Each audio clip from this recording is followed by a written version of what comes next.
I have to finish it.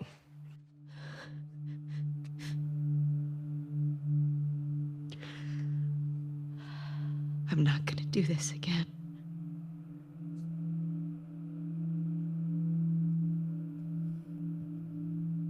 That's up to you.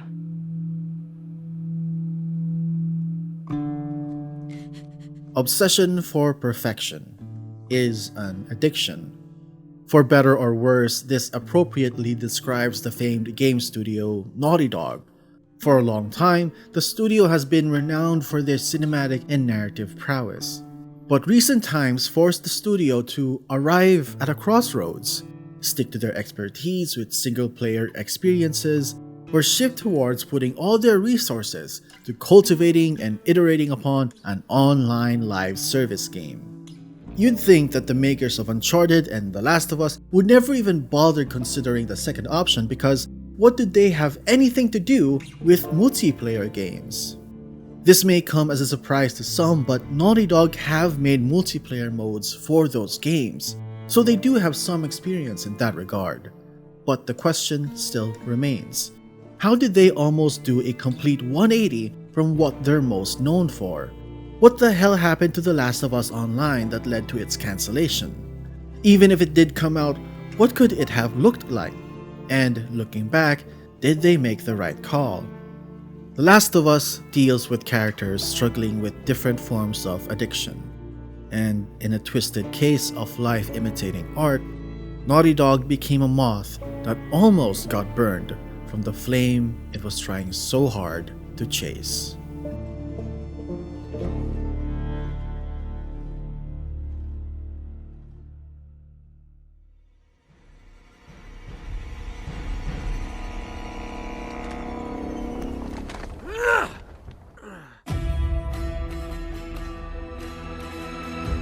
Naughty Dog's multiplayer portfolio starts with Nathan Drake's second adventure in Uncharted Among Thieves.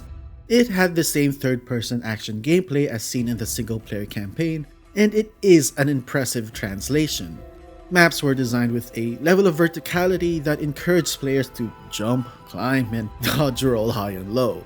Game modes were pretty standard with some variations like its version of Capture the Flag called Plunder. That's a particular favorite because every match just devolves into a tennis game. Plunder became more like Pong most of the time. Uncharted 2's multiplayer mode is a decent start, but a lot more can definitely be done, and Naughty Dog was well aware of that. And so when Uncharted Drake's Deception came out 3 years later after Among Thieves, Naughty Dog made it clear they wanted to stand toe-to-toe with the multiplayer big dogs.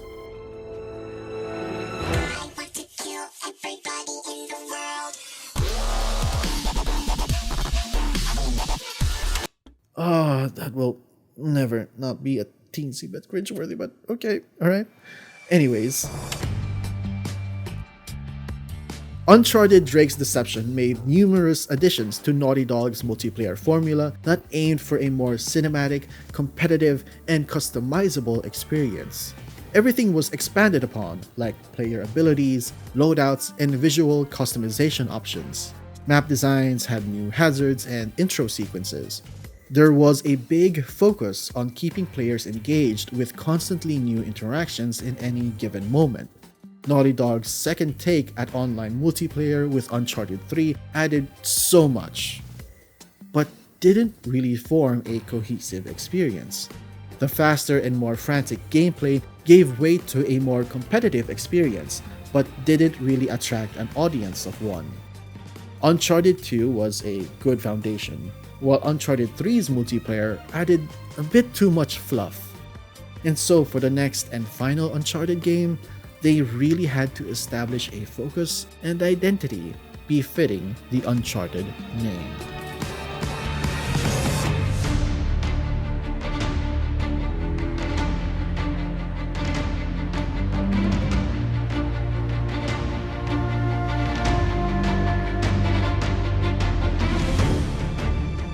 Being the last in Naughty Dog's online portfolio, Uncharted 4's multiplayer is the culmination of all they've learned from the past games and shows a shift in their thinking to focus on a more streamlined experience. Movement was scaled back, but still made some additions like the use of a grappling hook. Maps took advantage of this too, along with better designed layouts. Loadouts were much more customizable and even embraced the wackier side of Uncharted with magical abilities.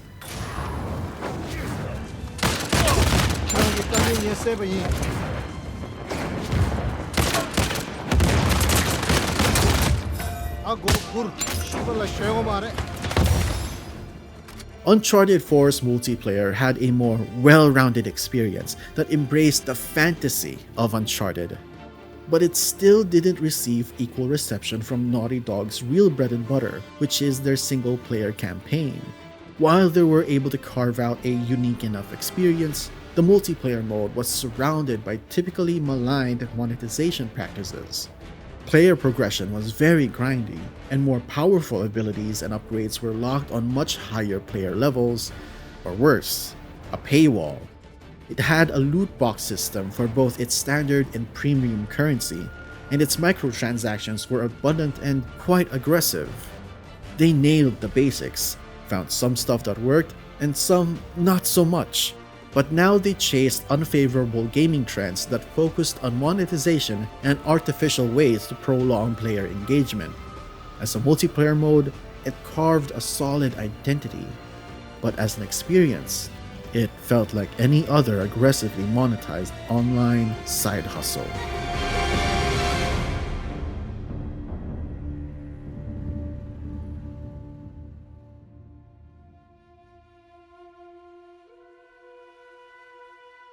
It seems Naughty Dog's track record with online multiplayer experiences runs the gamut of everything except one that is a success across the board. You'd think that the more action-oriented Uncharted series would have succeeded in that regard, but surprisingly, that acclaim goes to arguably Naughty Dog's most successful multiplayer venture, The Last of Us: Factions.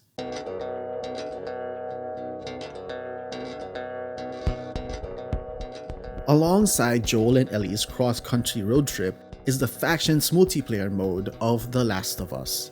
What makes Factions more successful than any from the Uncharted series is that it is the best attempt of Naughty Dog translating their single-player experience into a multiplayer setting. Not only is the mechanics and design intact, it is also grounded to the game's lore and tone. Gameplay is still very tense and methodical, with players still managing what little ammo they have and scrounging around the map for resources. Players can use listen mode for a short period of time to detect enemy movement, but stay still long enough and one can easily surprise a careless opponent. This, along with retaining the same tank-like movement and recoil-heavy shooting of the story campaign, forces everyone to slow down, listen close, and make every shot count. Smoke headed their way!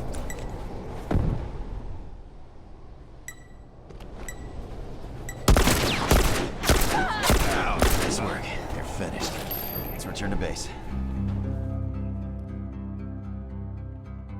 Outside matches, there are the expected features, like a points-based loadout system which is likely the precursor to Uncharted 4's implementation.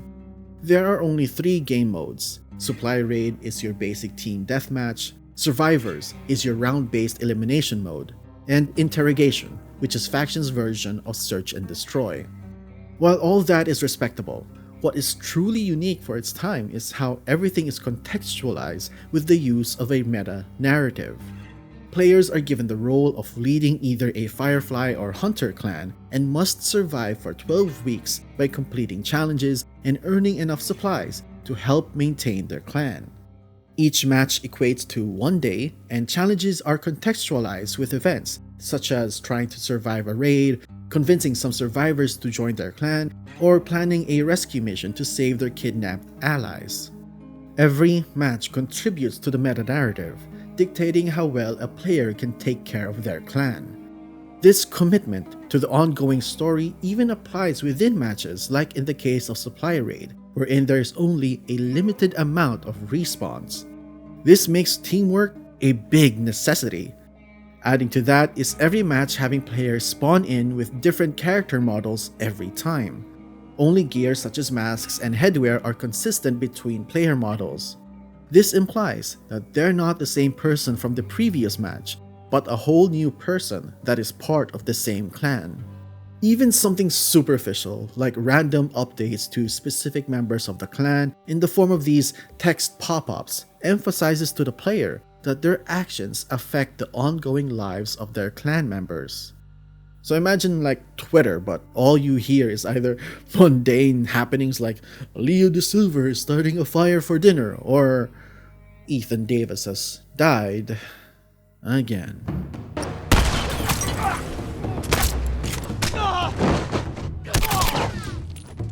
While the application of this meta-narrative is just as simple as the multiplayer mode overall, its execution is so well put together that it definitely gives the mode a unique but unifying identity. It actually works alongside the single-player campaign to build upon the world of The Last of Us. Even after 10 years since the release of the original Last of Us game and the shutdown of the PS3 servers, Factions still lives on with a healthy player base with the PS4 remaster. So with such a well-realized online mode, where did Naughty Dog go from there? After learning some more lessons and having bigger ambitions after Uncharted 4's multiplayer, what was Naughty Dog's vision for a sequel to Factions? What came next wasn't a culmination of years' worth of experience, but cold, distant whispers, then dead silence.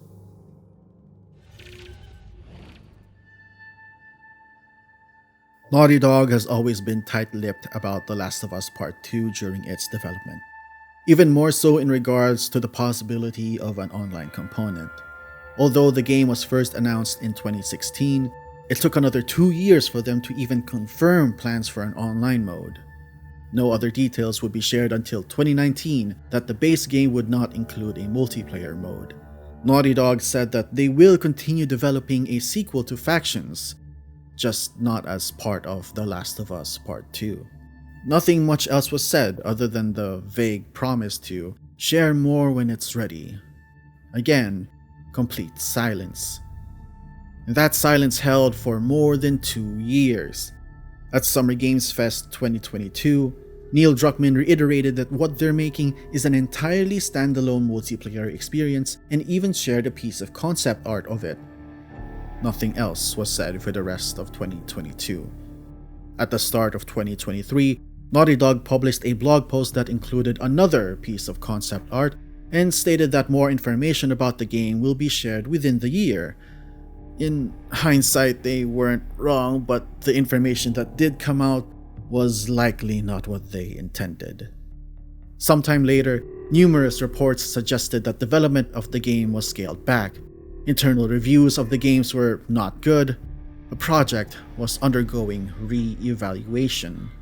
Naughty Dog then made a public statement saying that they needed to, again, give it more time. And so, more time was given, but not by much. By the end of the year, Naughty Dog officially announces the cancellation of what they internally called The Last of Us Online.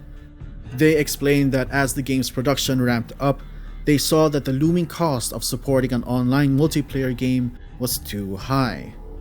They said, quote, "We had two paths in front of us: become a solely live service game studio, or continue to focus on single-player narrative games that have defined Naughty Dog's heritage." End quote.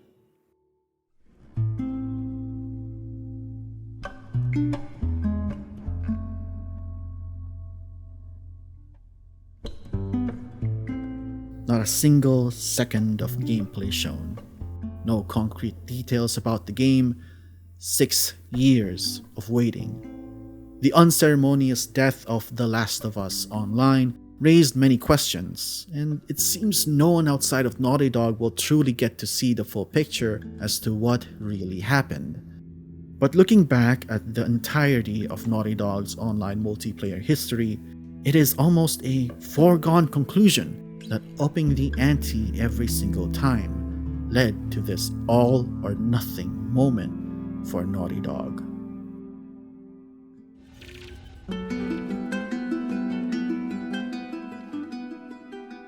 While we nearly have no clue as to what it was, it is interesting to wonder what The Last of Us Online could have been. From the few morsels of information we have about the project, there are some likely ways Naughty Dog could have taken the game, so let's explore those possibilities and figure out if they really could have worked or not. The most obvious what if is The Last of Us Online just being an iteration of the original Factions mode. All the original features return with more depth, but would still be familiar to Factions veterans.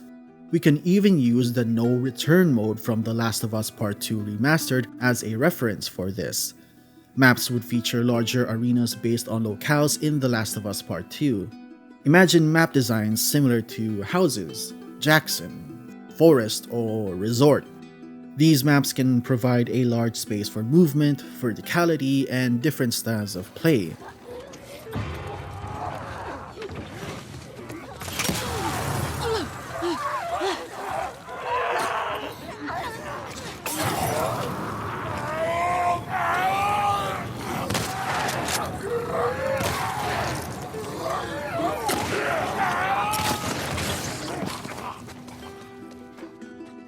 Then there are the smaller maps with tight corners or low visibility that encourage up-close and tense skirmishes like Subway Station or the theater boss stage. Loadouts would be structured similar to Uncharted 4 using a points system. Gameplay may be a more streamlined version, so dodging and hiding in tall grass can be cut. How about consumable power-ups can be in the form of spawning AI clickers that can one-shot anyone, or costly weapon upgrades like incendiary ammo or exploding arrows. The meta-narrative progression can be expanded upon with ongoing storylines. Clans can be more defined with specific hero clans with specific stats. They could even be assigned for passive side missions for extra bonus rewards. The foundation laid by the original Factions was ripe for expansion, and this idea for a Factions 2 could satisfy old fans. But it may face the same issues that past games have: sustainability and growth. Internal and external expectations on the success of a Last of Us Online game is far bigger than keeping players hooked for just a month or two, at best. The return may not have been worth the investment. The hypothetical Factions 2 would not survive on its own. It is a parasite without a host. Unless it had a radical new approach. So what if Factions looked to the future and had a nice cup of liber tea?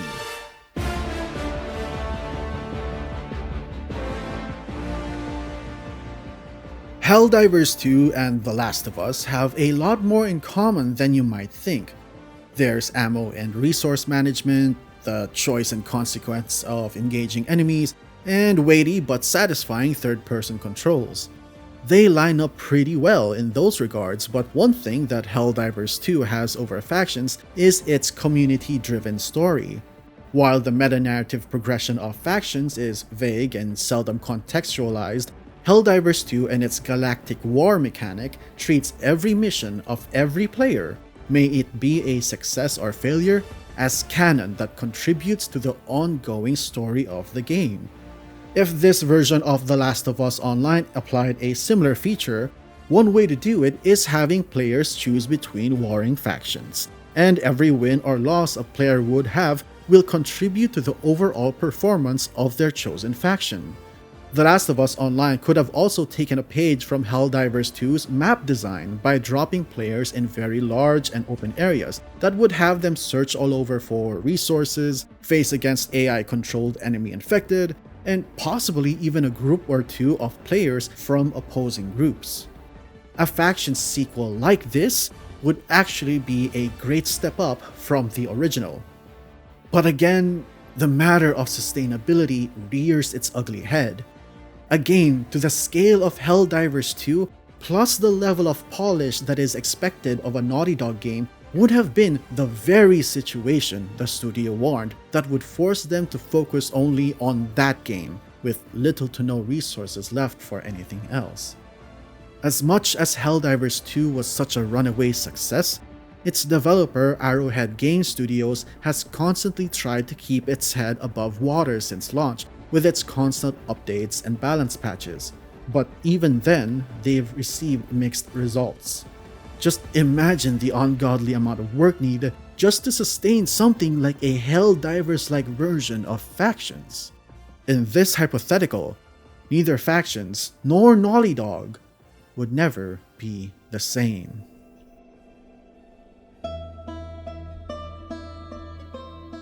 Okay, so if trying to iterate on Factions seems stale, while trying to evolve Factions seems to be too much, then what if Factions just tried to be a typical live service game?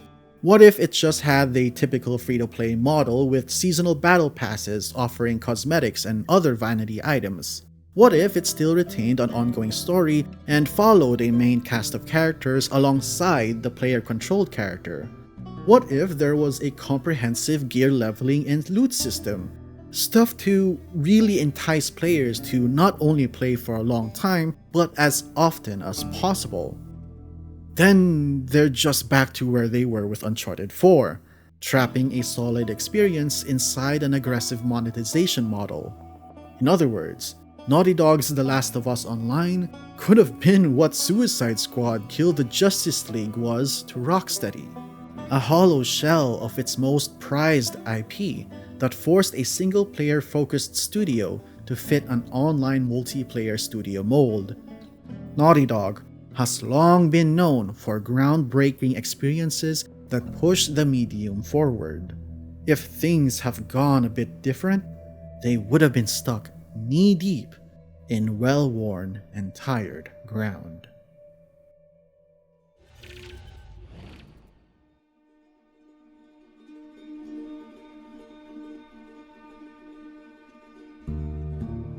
The unfortunate fate of The Last of Us Online is not just the result of overzealous aspirations or the gung-ho desire to establish a foothold in the already saturated live service space, or even multiple creative decisions that just did not come together well enough.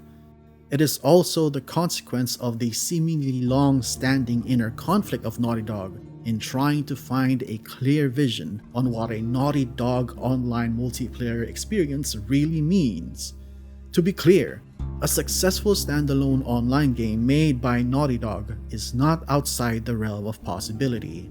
The foundations for a great multiplayer experience is there. Ever so often, they've had flashes of brilliance. Naughty Dog's knack of translating single-player gameplay in a multiplayer setting is still an impressive feat. When the size, scale, and scope of their ambitions are manageable enough, they've stuck the landing even if it didn't make that big of a splash. But the obsession for perfection may have finally been too much for them to handle.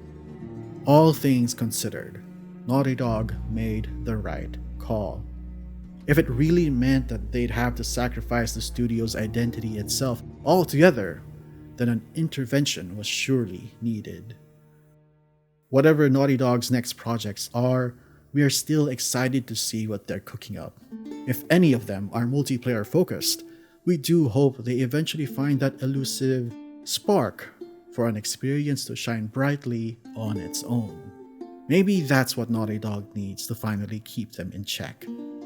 The moth will always look for a brighter flame until it is engulfed by it. But the firefly has its own light by its own merits, and it is all the better for it.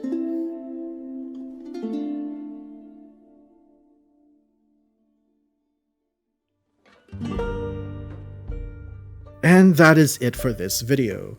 What did you think? Did you have any fond memories playing Uncharted or The Last of Us multiplayer? What do you think The Last of Us Online could have been? Leave all your thoughts in the comments section down below. If you enjoy what we do, share the love by giving us a like. And don't forget to subscribe here in the Game8 channel to keep up to date with the latest news, reviews, and other fun content around all things gaming. Thank you for watching, and we'll see you in the next one.